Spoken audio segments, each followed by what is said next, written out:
हुनयूंग की प्रेमिका को जैसे ही पता चलता है कि यह लड़का जुआ खेलने का आदी या असफल व्यक्ति है, वह उसे छोड़कर चली जाती है। गुस्से में आकर उसने नौकरी छोड़ दी और खुद को बंद कर लिया और अपना सारा समय पैंगिनिया नाम के एक खेल में बिताने लगा, जो एल्डन रिंग से भी ज्यादा चुनौतीपूर्ण था।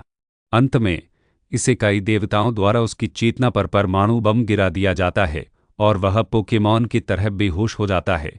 अगली बात जो उसे पता चलती है वह यह है कि उसे एक गुलाम की तरह बुरी तरह पीटा जाता है। उसके बंदी उसे हाइड्रागोनन में खिलाने की धमकी देते हैं, लेकिन जब हुनयूंग देखता है चारों ओर, वह अपने जैसे सैकड़ों गुलामों को काम पर लगाने के लिए कोड़ों से पीटते हुए देखता है।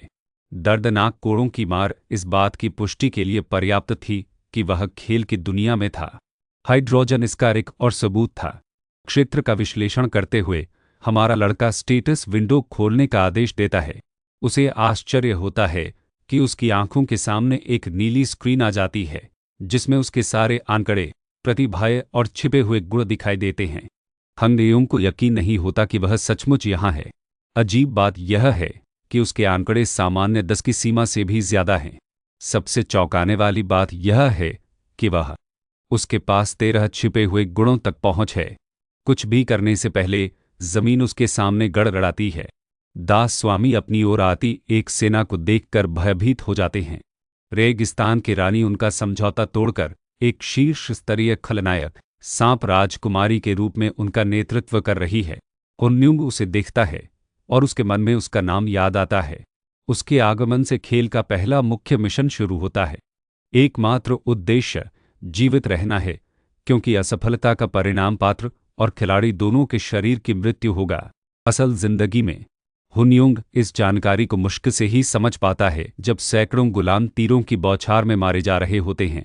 उसके खड़े रहने का एकमात्र कारण उसका छिपा हुआ गुण, लौहरक्त वाले सम्राट का हृदय, जागृत हो गया है और उसकी शारीरिक क्षमता चरम पर है। इस तरह वह अत्यधिक थकान से बच जाएगा और अपनी सजगता को तेज कर पाएगा। अपने आसपास के सभी लोगों को मक्खियों की तरह मरते देख हुनयूंग बचने के लिए जल्दी से कदम उठाता है। वह ब्लेड पकड़ता है और उस हमलावर को निशाना बनाता है जो उसे मारने वाला है। धन्यवाद। अपने छिपे हुए गुण के कारण यह लड़का अचानक तलवारबाजी का विशेषज्ञ बन जाता है और उस आदमी की पीठ पर वार कर देता है। वह हमारे लिए एक शानदार पोज भी देता है जिसकी हम प्रशंसा कर सकते हैं, क्योंकि उसका दूसरा गुण, हथियार गुरु, उसे युद्ध में मदद करता है। हमारा लड़का अभी अभी इस दुनिया में आया है और वे पहले ही स्तर पर उसका सामूहिक बलात्कार करने वाले हैं। एक लड़का उसे भाले से मारने की कोशिश करता है, लेकिन हुनयूंग एक NBA खिलाड़ी की तरह उसके टखने तोड़ देता है और उसकी पीठ पर वार करता है। यह उसका इस विशेष हथियार का पहली बार उपयोग है, लेकिन उसकी स्वाभाविक सहज क्षमताओं को और बढ़ा दिया गया है। एक ऐसा स्तर जहां वह इस हथियार का इस्तेमाल किसी विशेषज्ञ की तरह कर सकता है। इधर हबीबी चिल्लाते हुए आता है और हमारे लड़के पर वार करता है, लेकिन हुनयूंग किसी तरह आसानी से बच निकलता है। भाइयों ने अल्ट्रा इंस्टिंक्ट अनलॉक कर लिया है और अपनी तरफ आने वाले हर हमले को भांप सकता है। वह दुश्मन की तलवारों के हर वार पर नजर रखते हुए तेजी से प्रतिक्रिया भी करता है। हुनयूंग अपना हमला बंद कर देता है और इस आदमी को छुरा घोंप देता है। इसके बाद वह अपनी कुल्हाड़ी तैयार करता है और सीधे इस आदमी को मार गिराता है। एक और कुल्हाड़ी गिरने के बाद हुनयूंग खुद को हाँफता हुआ पाता है। उसे रोकने की कोशिश करने वालों को अपनी आंखों पर यकीन नहीं हो रहा है। यह आदमी राक्षस की परिभाषा, उनकी नज़र में एक तुच्छ गुलाम होने के बावजूद वह कई लड़ाकों को धूल चटा देने में कामयाब रहा। यह असल में उसके छिपे हुए गुणों में से एक, जिसे मास्टरफुल हैंड्स कहते हैं, की बदौलत है, जो हमारे लड़के को किसी भी हथियार के साथ अपनी अनुकूलन क्षमता बढ़ाने में मदद करता है। उदाहरण के लिए, उसका सबसे नया हथियार तलवार उसकी वजह से असाधारण रूप से तेजी से आगे बढ़ रहा है। यही बात उसके भाले पर भी लागू होती है। इससे भी ज्यादा चौंकाने वाली बात यह है कि हथियारों के लिए अधिकतम दक्षता स्तर 10 माना जाता है, लेकिन शुरुआत से ही हुनयूंग पहले से ही 6 अंकों पर है, जिससे वह एक शूरवीर के बराबर कुशलता से तलवार चला सकता है। वह कई लड़ाकों को चीरने में कामयाब रहा। यह इसी एक छिपी हुई खूबी की वजह से है। साथ ही हुनयूंग जानता है कि यह चीज ज्यादा देर तक नहीं टिकेगी। उसके पास सचमुच एक सेना है जो उसे घूर रही है। 500 आदमी।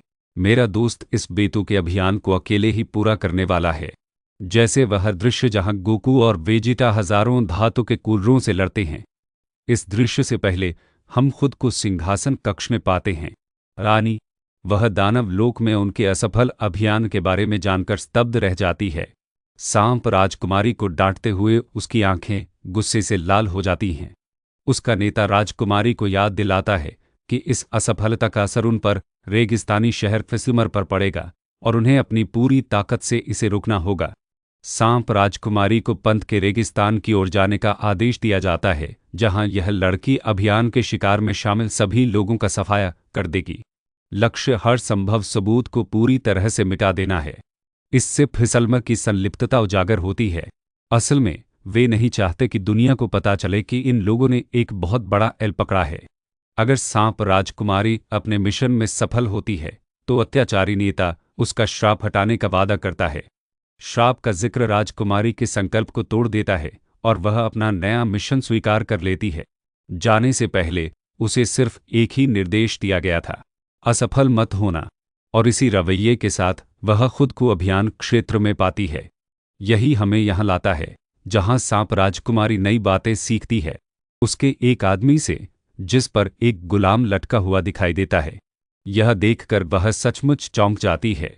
एक गुलाम सचमुच की सेना के सामने कैसे टिक सकता है? युद्ध के मैदान में जाने का समय आ गया है। लाशें बिखरी हुई हैं और खून बिखरा हुआ है। हुनयुंग सिर ऊंचा किए खड़ा है। आदमियों के एक बेड़े को हराने के बाद वह दूसरे स्तर पर पहुंच जाता है। उसका स्वास्थ्य और मन क्षमताएं बहाल हो जाती हैं। स्तर बढ़ने के परिणाम स्वरूप उसकी थकान भी दूर हो जाती है। भाई एक ईंट की दीवार की तरह दिखता है और उसे निश्चित रूप से अपना वर्कआउट रूटीन छोड़ना होगा। युद्ध में पहुंचकर खुद को सांप राजकुमारी दास को घूरती है। हुनयुंग को एहसास होता है कि वह आखिरकार यहाँ है, जिसे इसाबेला वोनरियन के नाम से जाना जाता है।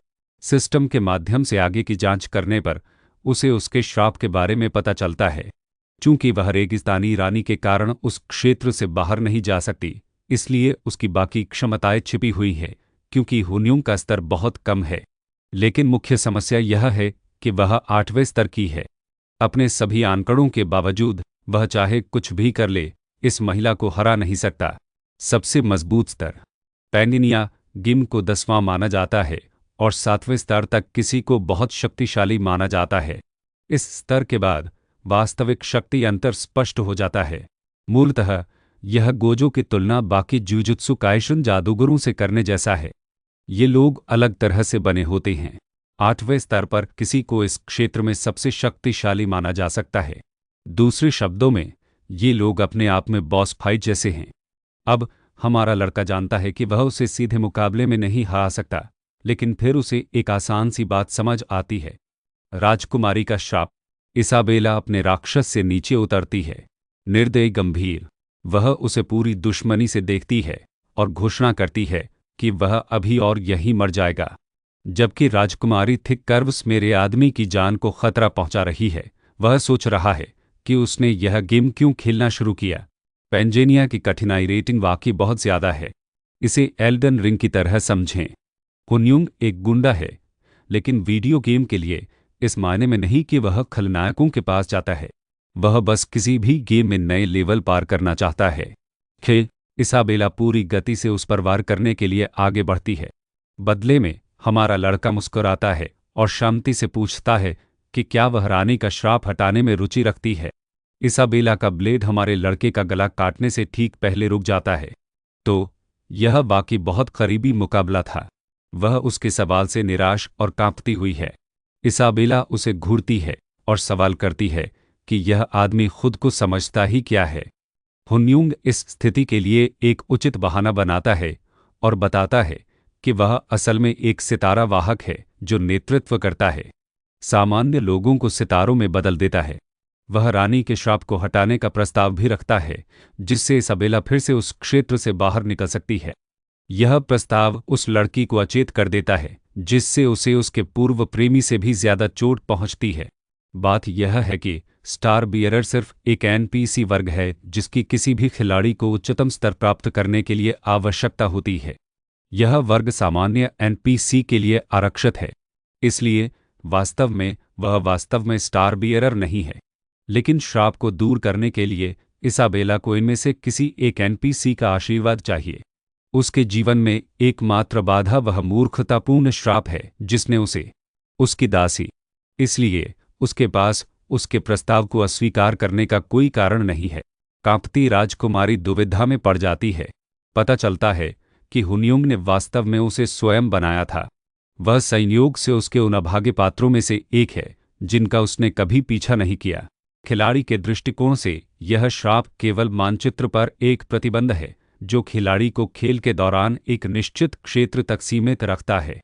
हालांकि किसी भी खिलाड़ी का पात्र दुनिया का अन्वेषण करने और अपने अंत का पीछा करने के लिए बना होता है।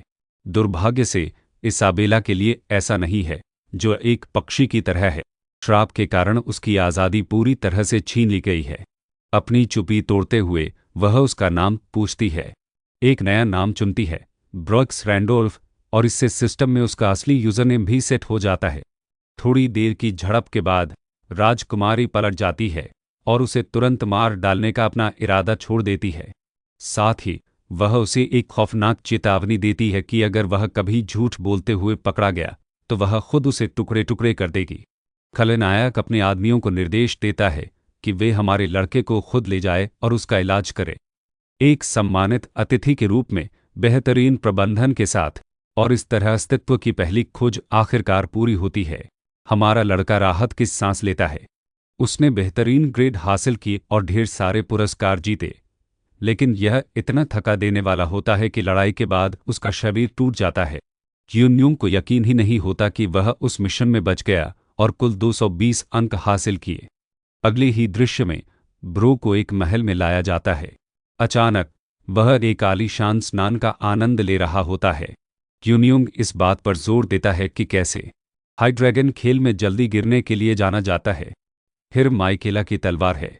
हुनयुंग दोनों चीज़ें एक साथ हासिल करने में कामयाब रहा, लेकिन उसे जिस चीज़ की उम्मीद नहीं थी वह थी सुनहरे शल्क का टूटा हुआ टुकड़ा, जो वास्तविकता और खेल के बीच एक डूबने वाला औजार है।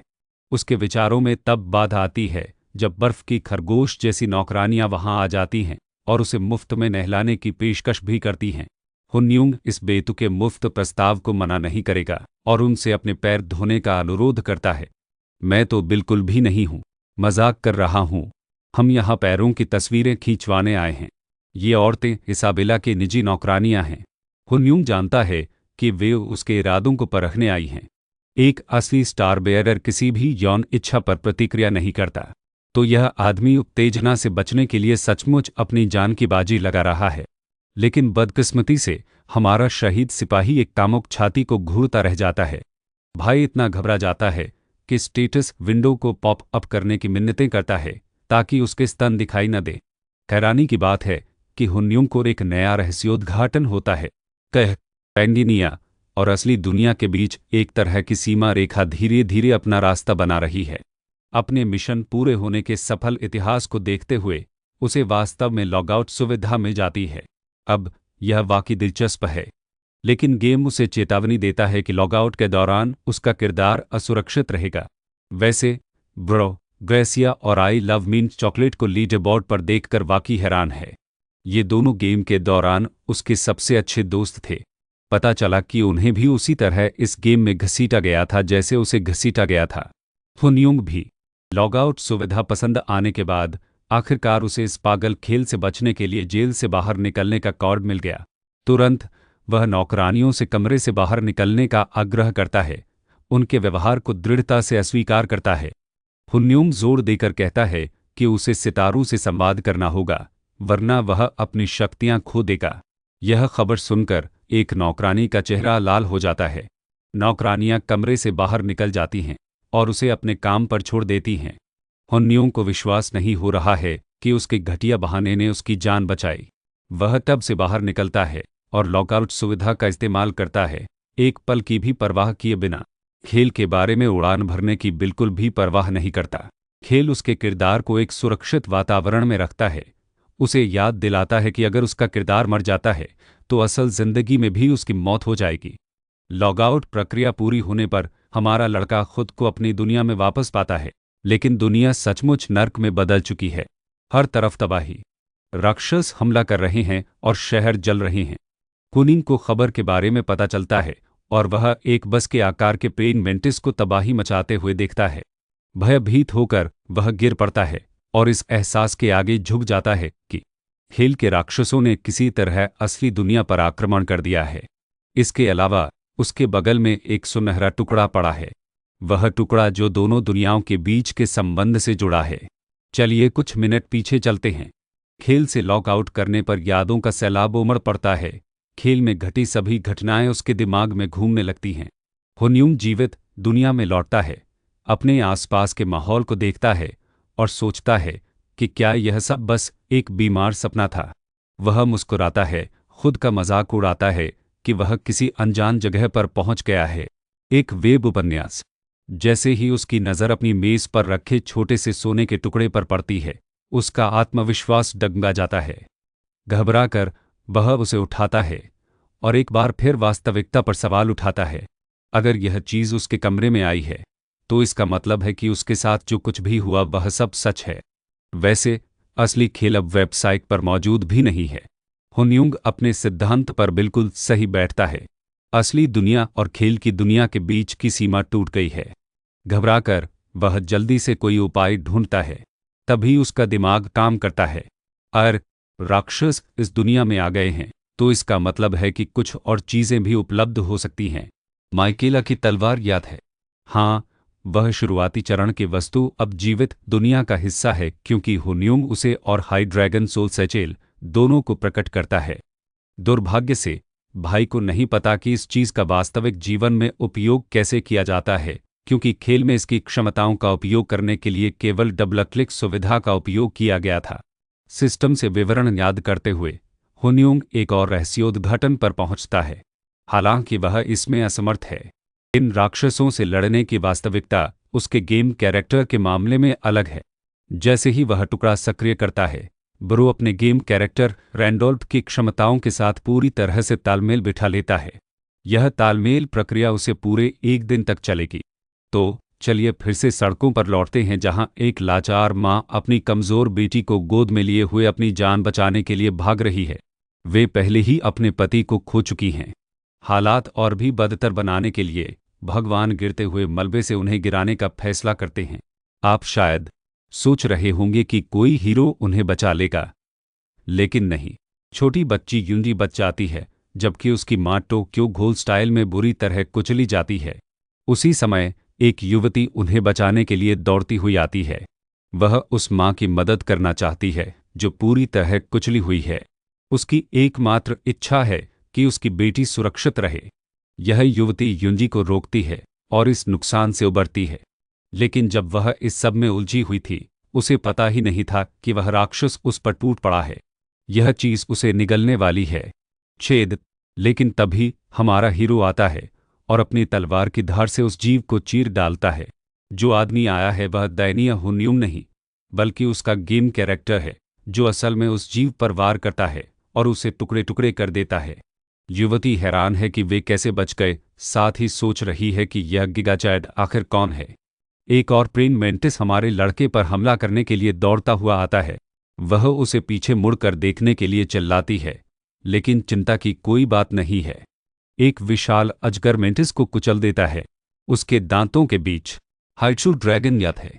हाँ, वह शक्तिशाली बॉस अब हमारे लड़के के शस्त्रागार का हिस्सा है। पूरी कहानी के सबसे शानदार दृश्यों में से एक में आपका स्वागत है। हुनयूंग उसके सिर पर कूद जाती है जबकि महिला अपनी प्रतिक्रिया पर विचार कर रही होती है। वह अब यह भी नहीं बता पा रही है कि असली क्या है। इस बीच छोटी बच्ची यूजी खुद को छुड़ाती है और अपनी मां की मदद के लिए दौड़ पड़ती है। हुनयूंग फिर अपने रास्ते में आने वाले किसी भी राक्षस का वध कर देता है। वही 9 सिर वाला ड्रैगन युद्ध के मैदान को तहस-नहस कर रहा है। आइए बात करते हैं। यह कहानी असल दुनिया में राक्षसों के आगमन के बारे में है, जिन्होंने कोरिया के अलावा कई देशों पर आक्रमण किया। मानव सभ्यता पर विलुप्त होने का खतरा मंडरा रहा था, लेकिन उन राक्षसों के साथ साथ नायकों का एक समूह भी प्रकट हुआ। हुनयूंग और खेल के कुछ अन्य खिलाड़ी योद्धा बन गए जिन्होंने उन राक्षसों का खात्मा किया। वही जानवर जो गोलियों से पूरी तरह प्रतिरक्षित थे। कुछ सामान्य खिलाड़ी भी थे जिन्होंने मानव जाति की रक्षा करने की कसम खाई थी। लेकिन समस्या बड़ी थी और जल्द ही और भी शक्तिशाली राक्षस प्रकट होने वाले थे, जो वास्तविक दुनिया की दिशा बदल रहे थे। देखना, अपने घर बैठे आराम से फुटेज देखकर मैसेकर नाम के एक खिलाड़ी को लगता है कि ये सभी बेवकूफ़ अपने सुनहरे टुकड़े बर्बाद कर रहे हैं। अब जब खेल धीरे धीरे असली दुनिया में घुल मिल रहा है, तो हर कोई जीवित रहने के लिए एक दूसरे से मुकाबला करेगा। इसका मतलब है कि इस दुनिया में सबसे ज्यादा टुकड़े रखने वाले खिलाड़ी अंततः सबसे मजबूत किरदार बन जाएंगे। वैसे वही रैंकिंग जो 2 साल तक स्थिर रही, रैंडोल्फ द्वारा अपने प्रतिद्वंद्वियों को पहले ही धूल चटा देने के साथ ही बदल गई।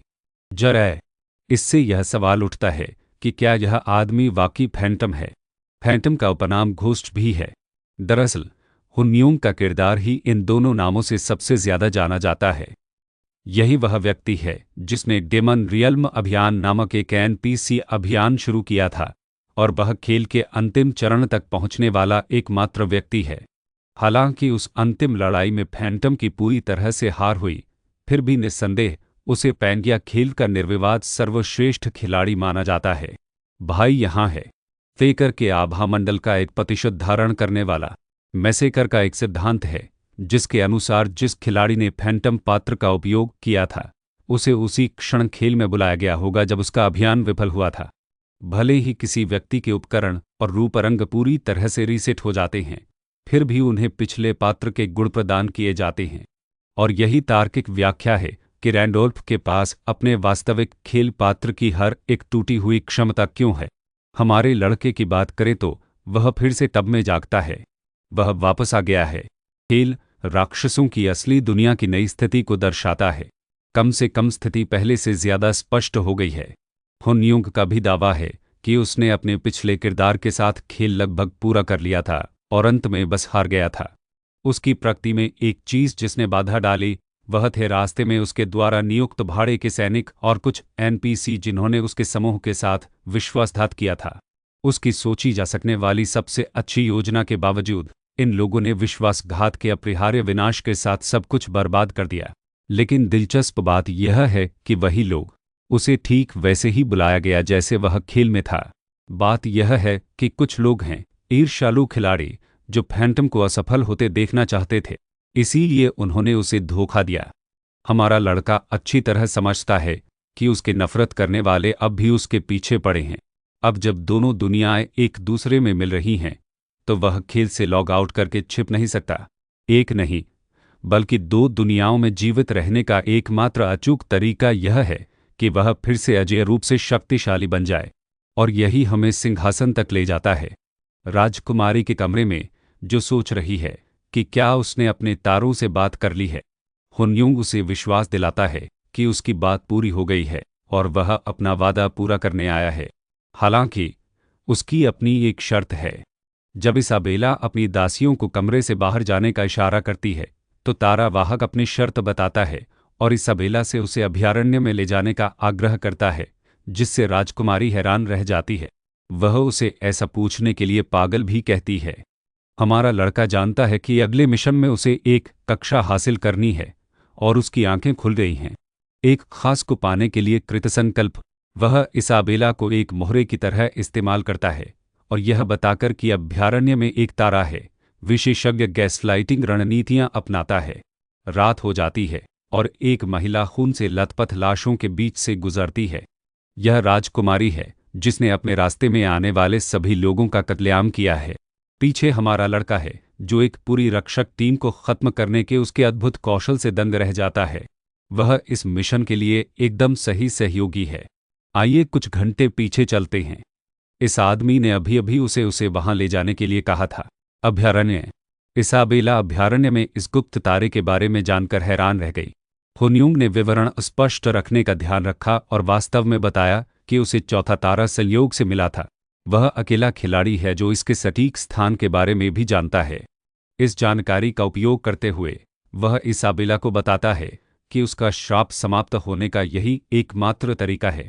राजकुमारी इस बात पर आपत्ति जताती है कि अभयारण्य एक पवित्र स्थान है जहां हर कोई नहीं जा सकता, लेकिन फिर वह उसे याद दिलाता है कि वह उस तक पहुंच सकती है। अभाव का डर पैदा करने के लिए वह कुशलता से उसे यह कहकर बहकाता है कि रेगिस्तान से बचने का यही उसका एकमात्र मौका है। यह हमें वर्तमान में वापस लाता है। अगर हुन्यूंग उसे उसी समय मना नहीं पाता तो वह जमीन पर लाश की तरह पड़ा होता। वे पवित्र भूमि नामक स्थान पर पहुंचते हैं, जो एक तरह की भूमिगत भूल भुलैया की ओर जाता है। दोनों नीचे उतरते हैं, जबकि सिस्टम बताता है कि अन्वेषण दर के आधार पर उन्हें पुरस्कार दिए जाएंगे। हासिल किया। हुन्यूंग का स्तर बुनियादी ज़रूरतों को पूरा नहीं करता। आमतौर पर वह राक्षसी जहर से अभिभूत हो जाता, लेकिन अपने 13 गुणों में से एक की बदौलत वह उसकी शक्तियों का सामना करने में सक्षम है। अपनी इसी छिपी विशेषता के कारण ही वह शुरुआत में प्रवेश करने में कामयाब रहा। वह सिर्फ दूसरे स्तर का नौसिखिया है जिसे इन ज़मीनों में कदम रखने की इजाज़त नहीं है। लेकिन हुन्यूंग की पूरी रणनीति राजकुमारी को आगे भेजने पर टिकी है, ताकि वह फसल काटते हुए पूरी खोज पूरी कर सके। केवल पूरा होने पर मिलने वाले पुरस्कार, उसे उपअभियान की चिंता नहीं है। उसे सबसे ज्यादा मुख्य अभियान की चिंता है, जिसका अंतिम लक्ष्य एक उचित वर्ग प्राप्त करना है। यह अभियान तभी समाप्त होगा जब वह इसे प्राप्त कर लेगा, और उसकी नज़र एक बहुत ही खास वर्ग पर है। सांप राजकुमारी आगे के रास्ते से घबरा जाती है। उसे एहसास होता है कि वे गलत रास्ता चुन चुके हैं और वापस लौटने के लिए मुड़ती है, लेकिन यह आदमी उसे रोक देता है। इसाबेला को लगता है कि सितारा वाहक उसके साथ खिलवाड़ कर रहा है, जब पुल उनके सामने एक साफ जाल है। जैसे ही वे उस पर कदम रखने की कोशिश करेंगे, हवा के तेज झोंके उन्हें उड़ा देंगे। वह उससे तब तक बहुत निराश है जब तक हमारा लड़का उस शक्तिशाली तकनीक का इस्तेमाल नहीं करता जिसका इस्तेमाल ट्विटर के हारे हुए लोग और रेडिट मॉडरोज करते हैं। इंटरनेट स्टाइल के गुस्से को भड़काने वाले कोई भी गोल नहीं बनते। गुस्से से भरकर वह अपनी असुरक्षाओं को छिपाने की कोशिश करती है, कहती है कि यह उसके लिए एक मामूली काम है। हमारा लड़का उसे उकसाता रहता है। इसाबेला तब तक भौंकती रहती है जब तक कि हुन्योंग उसे गोद में उठाकर एक आसान रास्ता नहीं दे देता। राजकुमारी, इस अचानक अनुरोध से वह अपमानित महसूस करती है। अगर वह बीमार महसूस कर रही है तो हुन्यूंग उसे गोद में लेने के लिए बहुत खुश है। उन सभी पहरेदारों को मारने के बाद उनके पास भागने के लिए पहले से ही बहुत कम समय है। रानी को पता चलने पर वह राजकुमारी को सजा देगी, इसलिए दोनों के लिए भाग जाना ही बेहतर है। अपमानित होकर वह बदमाश उसकी पीठ पर कूद पड़ता है। उसे हथियार पहनाकर हुन्यूंग काम पर लग जाता है। यह आदमी दरअसल गलत दिशा में चला जाता है, इच्छित मार्ग से भटक जाता है। इसाबेला चीख कर अंदर आ रही है, डर, लेकिन यह आत्मघाती पागल विश्वास की छलांग लगाता है। उसका एक और छिपा हुआ गुण, जिसे म्यूटेंट कहा जाता है, सक्रिय हो जाता है। इससे उसे शक्तिशाली नेत्र दृष्टि मिलती है, जो किसी भी वातावरण के गुप्त विवरणों को स्कैन कर लेती है। हुन्यूंग इस अदृश्य पथ पर दौड़ता है और राजकुमारी को अपने गुप्त ज्ञान से चकित कर देता है। वह समझ ही नहीं पाती कि दुनिया का सारा ज्ञान होने के बावजूद एक सितारा धारक के पास यह जानकारी कैसे पहुंच सकती है। मज़ेदार बात यह है कि हमारा लड़का उसे कलाबाजी से डरने के लिए चिढ़ाता है। उसका लगातार चिढ़ाना उसे परेशान करता है। उसे इसलिए क्योंकि यह लड़का उनके हालात के हिसाब से बहुत ज़्यादा शांत है। ऐसा भी नहीं है कि वह आत्मविश्वास का दिखावा कर रहा हो। ऐसा लग रहा है जैसे बरसों बाद उसका उसके किसी प्यारे दोस्त की तरह स्वागत हो रहा हो। इसाबेला सीधे उनकी जान पहचान पर सवाल उठाती है और पूछती है कि क्या वे पहले कभी मिले हैं। हुन्यूंग उसे बताता है कि वे एक ही जगह पर नहीं मिले हैं।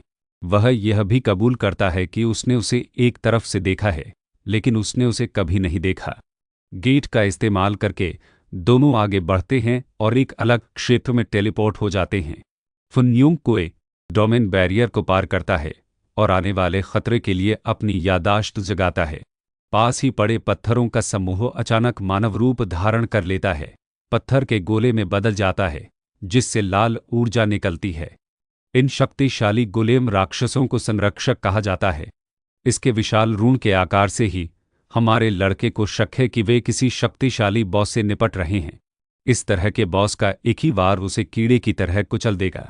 वह सोचता है कि क्या इसाबेला का पैर ठीक है, उसे फिर से चिढ़ा रहा है। आखिरकार उसे उसके पूरे समर्थन की जरूरत होगी। यह उच्च पत्थर रक्षक उन पर हमला करने के लिए दौड़े। एक आवेशित मुक्का मारकर उनमें से एक ने सबसे बुरे पर मुक्का मारा। सांप राजकुमारी आत्मविश्वास दिखाते हुए मुस्कुराई और एक ही झटके में गोलेम पर 1 दर्जन से ज्यादा वार कर दिए। पल भर में उसका हाथ टुकड़े टुकड़े हो गया। झूठ भी नहीं बोल सकता, वह अब तक देखी गई सबसे शानदार राजकुमारी है। इसाबेला हमारे लड़के को भरोसा दिलाती है कि यह लड़ाई जल्द ही खत्म हो जाएगी। मलबे का इस्तेमाल करते हुए वह रक्षक की ओर बढ़ती है। उसके रूह को निशाना बनाकर वह एक भयंकर क्षितिज वार करती है। इस बीच उसकी पत्नी हुन्योंग यहाँ गंभीर रूप से प्रभावित है। इसाबेला को लड़ाकू वर्ग का होना भी नहीं चाहिए, वह एक हत्यारी है, फिर भी वह यहाँ सुन जिन वू की तरह घूम रही है। दर्जनों वार के बाद वह गोलेम और निशानों को सजाती है। वे उसके क्रोधपूर्ण प्रहारों से नष्ट हो जाते हैं, जो एक स्तर 8 के पात्र की असली ताकत का सटीक उदाहरण है। लड़ाई खत्म हो जाती है और गोलेम निर्माता वर्ग तुरंत उपलब्ध हो जाता है। हमारा लड़का हुन्योंग हैरान है कि वह इसाबेला की हत्या का इस्तेमाल अपने लिए कर सकता है। पैंगिनिया गेम में समनकर्ता वर्ग बेहद दुर्लभ है। यही वजह है कि गोलेम मेकर एक बेहतरीन वर्ग है। यह एक उच्च स्तरीय क्षमता है, लेकिन यह जितनी भी आशाजनक हो, हमारे लड़के को इसकी तलाश नहीं है, इसलिए वह इसे सीधे तौर पर अस्वीकार कर देता है। आखिरकार जिस वर्ग का वह बेसब्री से पीछा कर रहा है, वह अपने आप में एक अलग ही श्रेणी में है और उसकी परीक्षा अगली बार आने वाली है। काले रंग के तने खेतों को घेर लेते हैं, जिससे एक अंधेरा सा माहौल बन जाता है। जमीन से एक विशाल पर्वत, लगभग एक महल जैसा, यही वह लक्ष्य है जिसका पीछा हुन्योंग कर रहा है। एक महान देवता जो तारों की रक्षा करता है, एक विशाल काय सांप और स्वयं प्राचीन राजा ड्रॉमैक इतना भयावह दबाव डालता है कि सिस्टम सीधे कहता है कि स्तर 10 से नीचे के खिलाड़ी, जो कि वैसे अधिकतम स्तर है, इसके अधिकार को चुनौती नहीं दे सकते। यह जानवर स्वयं अभयारण्य का पर्वत रक्षक है। इसाबेला हमारे लड़के को देखती है और सोचती है कि क्या यह सोचती है कि वह वहां जाकर आत्महत्या कर लेगी। पर्वत रक्षक के विरुद्ध हुन्योंग ठंडे दिमाग से खेलता है, मानो पर्वत रक्षक असल में कोई प्यारा सा प्राणी हो जो पहले हमला ही नहीं करता। खैर, यह हकीकत तब टूट जाती है जब राक्षस दहाड़ता है और अपना पहला वार करता है। राजकुमारी सचमुच डर जाती है, क्योंकि वह उसके पहले हमले से बड़ी मुश्किल से बच पाई थी। हुन्योंग उलझन में है, उसे असल में याद ही नहीं था कि यह जानवर इतना आक्रामक था। राजकुमारी सोचती है कि हमारे लड़के की मित्रता की परिभाषा बहुत ही मूर्खतापूर्ण है। महान देवता संबोधित करते हैं, चुनौती देने वाले को उसे संरक्षक को हराकर आगे बढ़ने के लिए उकसाया। मज़ेदार बात यह है कि इसाबेला तर्क देने की कोशिश करती है कि उसने अभयारण्य को चुनौती देने की जहमत भी नहीं उठाई, लेकिन अचानक उसे एहसास होता है कि वही तो उसके सेवकों को टुकड़े टुकड़े करने के लिए घूम रही थी। महान देवता उसके इनकार से नाराज हो जाते हैं और उसे से बाहर निकालने की कोशिश करते हैं। राजकुमारी पलटवार करती है, या यूं कहें कि हर हमले से बचने की पूरी कोशिश करती है। वह हुन्योंग पर चिल्लाती है कि वह एक बार अगला कदम उठाने की योजना बनाए। अब हमारे लड़के ने वास्तव में इस बड़ी चुनौती का सामना किया है। पुराने नूडल को पहले कभी नहीं देखा था, लेकिन उसे हराने की कोई याद नहीं है। अचानक उसे कुछ एहसास होता है। प्राचीन राजा ड्रॉमाट एक विशालकाय और महान देवता है जो तारों की रक्षा करता है। उसकी विद्या से हुन्योंग को पता चला कि ड्रॉमाट एक जादुई जानवर था, क्योंकि उसने तारों के सार से ज्ञान प्राप्त किया था। जब हमारे लड़के ने इस जगह को भूतों से मुक्त किया था, तब वह विल्हेम एक लेवल 10 के 5 सितारा पात्र का पालन पोषण कर रहा था। दिलचस्प बात यह है कि उस बड़े पुराने नूडल ने उस पर कभी हमला तक नहीं किया। इसके बजाय वह उसे बस अभयारण्य के स्थान तक ले गया, क्योंकि वह सभी योग्यताएं पूरी करता था। तो अब समस्या यह है कि ड्रॉमाट उन्हें योग्य भी नहीं समझता, क्योंकि महान देवता केवल अपने से कमजोर लोगों पर ही आक्रमण करता है। इस स्थिति ने हमारे लड़के को बड़ी मुश्किल में डाल दिया है। इसाबेला को धक्का लग रहा है, सांप उसे कुचल रहा है। अभयारण्य के पहले के जहर ने उसे भी कमजोर कर दिया था। उसे आश्चर्य हो रहा है कि क्या तारावाहक के निर्देशों पर ध्यान देना एक बहुत बड़ी भूल थी। राजकुमारी बस कुछ ही पलों में मच्छर की तरह कुचल दी जाने वाली है। हुन्योंग नोजुत्सु की बातें उधार लेता है, नारुतो से और जानवर को तुरंत रुकने के लिए कहता है। ड्राम चौंक कर आज्ञा मानता है और उस बलिष्ठ गिगाचायड को घूरता है जो भगवान जैसा दिखावा कर रहा है। उसे समझ नहीं आ रहा कि इस सामान्य व्यक्ति को उसका असली नाम कैसे पता। फिर हमारा लड़का अपने पिछले किरदार का नाम विल्हेम बताता है और उस महान देवता को आश्वस्त करता है कि वह लौट आया है। ये शब्द सुनते ही ड्रामट को अपने शब्दों को समझने में थोड़ा समय लगता है। सांप हंसी के मारे से गिर पड़ता है। हो सकता है कि इस रणनीति से उसे सचमुच दिल का दौरा पड़ जाए और उसकी मौत हो जाए। ड्रामट बकवास कर रहा है। वह बेवकूफ सा दिखने वाला बेवकूफ जो खुद को विल्हेम समझता है, क्योंकि उसकी तुलना किसी प्रहरी से भी नहीं की जा सकती। वह तो बिल्कुल ही बेकार है। ड्रमिट समझ नहीं पा रहा है कि वह अपनी तुलना विल्हेम से कैसे कर रहा है, जो सबसे बेहतरीन प्राणी है, एक ऐसा प्राणी जिसे वह अपना स्वामी मानता था। विल्हेम भी राक्षसी लोक अभियान में असफल रहा, जिससे उसके सितारे गर्दिश में चले गए। इसका मतलब है कि उसकी मृत्यु पूरी हो चुकी है। लेकिन फिर भी प्राचीन राजा को इस बात पर बहुत बुरा लगता है कि हमारे लड़के जैसे हारे हुए व्यक्ति को अपने स्वामी का नाम लेने की हिम्मत कैसे हुई। प्राचीन राजा उस अहंकारी योद्धा को निगलने से बस एक पल की दूरी पर है, लेकिन यह आदमी वहां खड़ा है और पूरी ताकत से खेती कर रहा है। हुन्युंग उस जानवर को उनके बीच हुए अनुबंध की याद दिलाता है। डरमट समझ ही नहीं पा रहा है कि इस आदमी को ऐसी जानकारी कैसे पता है।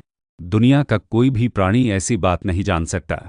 उन्होंने जो अनुबंध किया है वही असल में शह और मात है। जो कोई भी तारा प्राप्त करेगा वह पर्वत रक्षक का असली नाम जान जाएगा और उसका स्वामी भी बन जाएगा। महान देवता को अपने स्वामी की हर आज्ञा का पालन करना चाहिए। अनुबंध के बारे में आदेश और जानकारी कभी भी प्रकट नहीं की जा सकती, अन्यथा खिलाड़ी उसके श्राप से मर जाएगा। हुन्युंग को सौभाग्य से कहानी का यह हिस्सा याद था, जिसका अर्थ है कि खेल के नियम अभी भी लागू हैं। श्राप से उसकी अभी तक हत्या न होने का एकमात्र कारण यह है कि वह अब विल्हेम नहीं बल्कि रैंडोल्फ है। उत्सुक महान देवता एक बार फिर उसकी पहचान पर सवाल उठाता है। हुन्युंग जानवर को आदेश देता है कि वह उसे तारे तक ले जाए, क्योंकि इससे सारे संदेह दूर हो जाएंगे। लेकिन पर्वत रक्षक के लिए यह विचार हास्यास्पद है, क्योंकि यह आदमी बुनियादी ज़रूरतों को भी पूरा नहीं करता। लेकिन हुन्युंग पूरी तरह से आश्वस्त है और कहता है कि उसे अपनी जान जोखिम में डालने में कोई आपत्ति नहीं है। अपनी ट्विटर रणनीतियों को फिर से लागू करते हुए वह उसी नोबॉल्स तरीके से सांप पर क्रोध में फंसता है।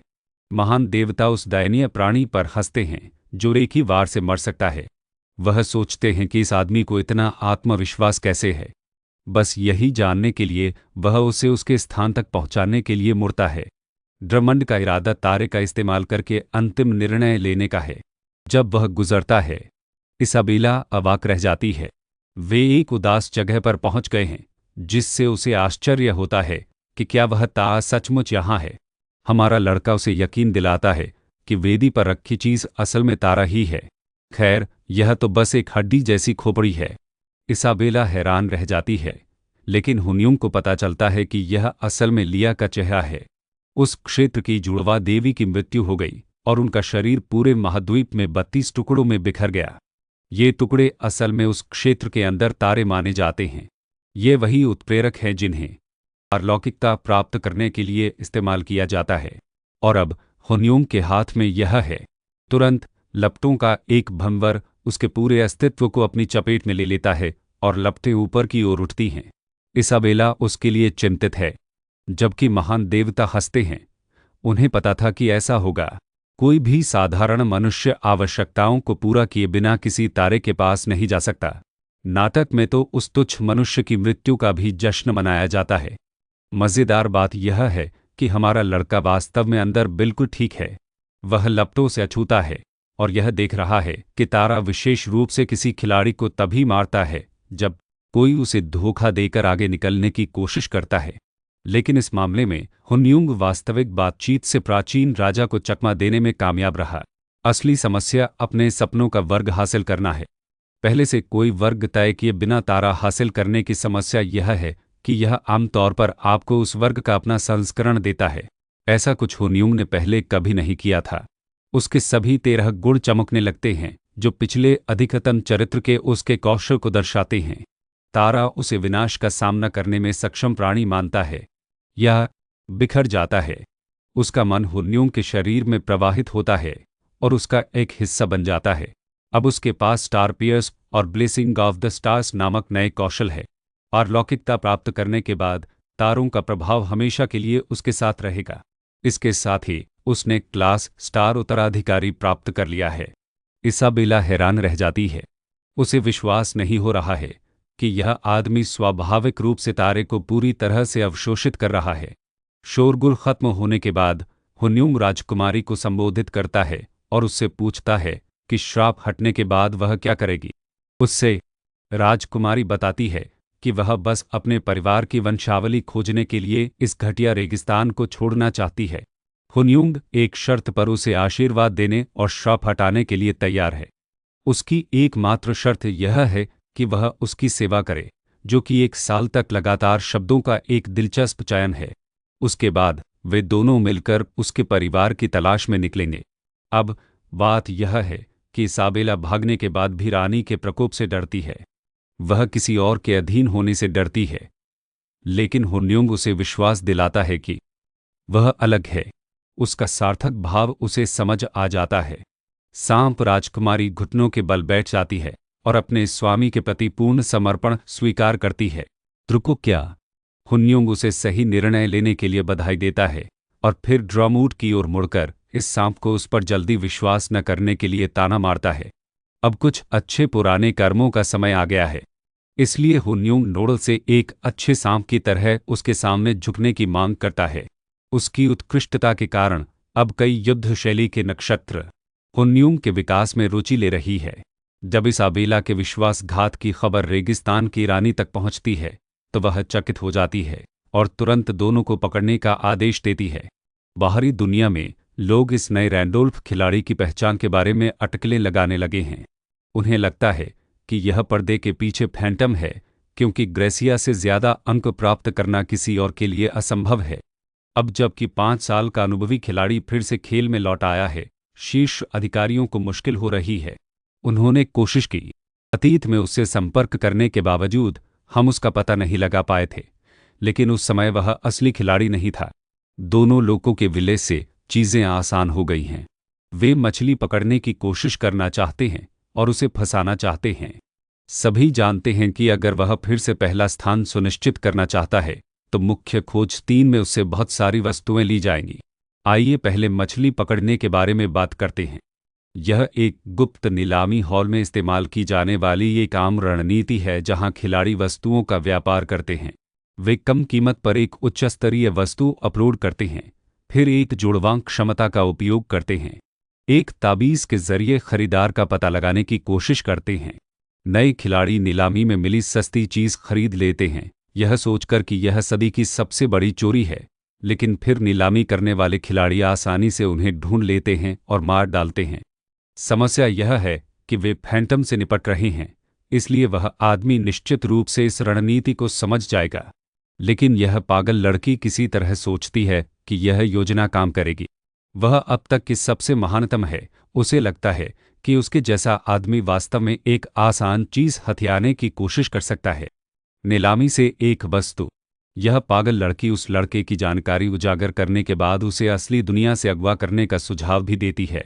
लड़की इतनी पागल है कि दोनों लड़के पुलिस को फ़ोन करके उसका पीछा करने की शिकायत कर रहे हैं। लड़की खुश है, सोच रही है कि इस अद्भुत खिलाड़ी की जिंदगी कैसी होगी। कई सेलिब्रिटी स्टैंड्स की भी यही सोच है। उन्हें लगता है कि वे सभी एक आदर्श जीवन जीते हैं। पृष्ठभूमि में मैसेकर लीडर बोर्ड देख रहा है। रैंडोल्फ अभी भी दूसरे चरण में शीर्ष पर है। मैसेकर भी असल जिंदगी में भी उसी मछली पकड़ने की रणनीति का इस्तेमाल करके खिलाड़ियों का शिकार कर रहा है। वह सोच रहा है कि किस तरह के पागलपन भरे स्तर के क्लास ने रैंडोल्फ को फिर से शीर्ष स्कोर दिलाया। वैसे यह आदमी असल जिंदगी में भी एक सीधा सादा अपराधी है। उसने अपनी लीडर बोर्ड रैंकिंग बढ़ाने के लिए कई लोगों को मार डाला है। हमारे लड़के की बात करें तो सिस्टम उसे उसकी 100% अन्वेषण दर के बारे में बताता है। पर्वत रक्षक की बदौलत वह आसानी से अभयारण्य पर विजय प्राप्त कर लेता है। उप अभियान पूरा करने के इनाम के रूप में हुन्यूंग को एक टेलीपोर्टेशन मिलता है, किताब, जिससे उसे पहले से खोजे गए स्थान पर जाने का मौका मिलता है। कुल मिलाकर हमारे लड़के को इन सब से बहुत अच्छी लूट मिली। सिस्टम उसके नए अर्जित अनुभव अंक एकत्र करता है। इसकी बदौलत वह एक ही बार में तीसरे स्तर तक पहुंच जाता है। यह प्रक्रिया सामान्य पात्रों के स्तर बढ़ाने की तुलना में बहुत धीमी है। दुर्भाग्य से अधिक विशेषताओं के लिए प्रत्येक चरण में अधिक अनुभव की आवश्यकता होती है। साथ ही उसके आंकड़े औसत खिलाड़ी की तुलना में अधिक शक्तिशाली हैं, इसलिए वह अच्छा कर रहा है। हुनयूंग मुख्य से प्राप्त वस्तु के बारे में उत्सुक है। आज उसे 2 दुर्लभ पुरस्कार मिले। एक था एक छाया लबादा, एक रहस्यमय वस्तु जो दूध छुड़ाने के बाद आपको अदृश्य बना देती है। हैरी पॉटर के प्रशंसकों को यह जरूर मिलेगा। प्राचीन राजा डीमूट को अचानक पता चलता है कि मानव इस ओर आ रहे हैं। वह अपने स्वामी को उन लोगों के बारे में बताता है जिन्होंने अभयारण्य पर आक्रमण किया है। इसाबेला जानती है कि यह रेगिस्तान की रानी का पीछा करने वाला दस्ता होगा। वह उसके अगले लक्ष्य के बारे में पूछती है क्योंकि भले ही रानी ने खुद कदम नहीं रखा है, लेकिन उसके दस्ते से निपटना काफी मुश्किल होगा। उसे लगता है कि वे इतने ताकतवर होंगे कि पर्वत रक्षक भी काफी नहीं होगा। हुनयूंग उसे यकीन दिलाता है कि वे लड़ाई में हिस्सा भी नहीं लेंगे। वह बड़ा बूढ़ा नूडल उन सबको संभाल लेगा। दोनों उस इलाके से भाग जाते हैं, बेचारे ड्रॉमेट को पसीने से तरबतर छोड़कर। जब वे भाग रहे होते हैं तो उन्हें प्राचीन राजा से भिड़ने वाले आक्रमणकारियों की चीखें सुनाई देती हैं। इसाबेला को लगता है कि सांप को अकेले छोड़ देना गलत है, लेकिन हमारे लड़के को लगता है कि जब तक रेगिस्तान की रानी नहीं आती तब तक सब ठीक रहेगा। अकेले ही ड्रामा अग्रिम टुकड़ी से आसानी से निपट सकता है। यही उनकी जीत का एकमात्र मौका है, वरना वे रानी की सेना से घिर जाएंगे। इसाबेला हैरान है क्योंकि ब्रो ने मूलतः स्वीकार किया था कि उसने बड़े सांप को उसकी बेकारी के कारण नहीं छोड़ा था।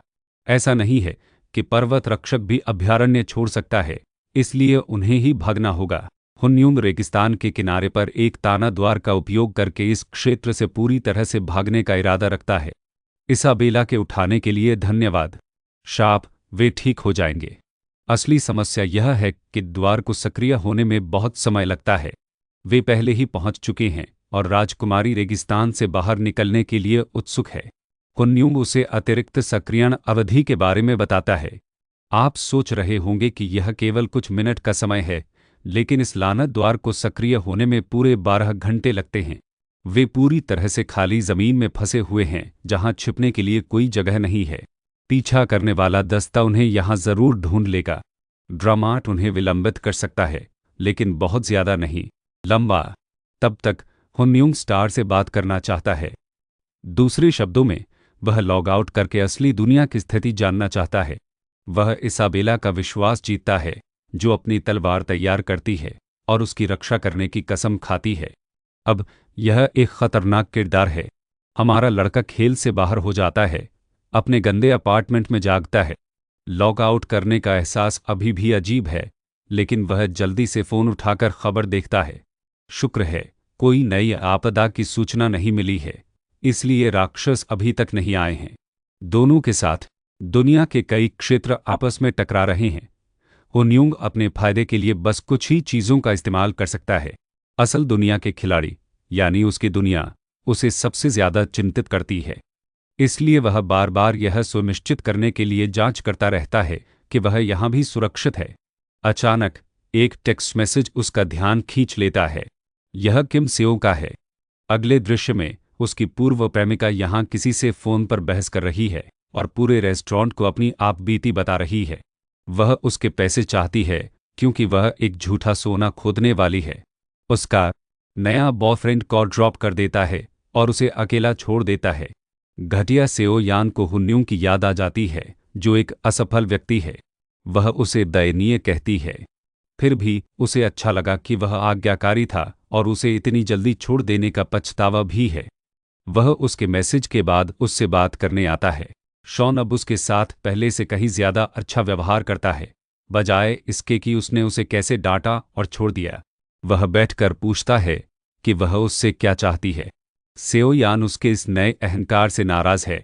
उसके अहंकार को कुचलने के लिए वह उसे याद दिलाती है कि वह आज्ञाकारी होकर सिर्फ एक बार उसे मिलने आया था।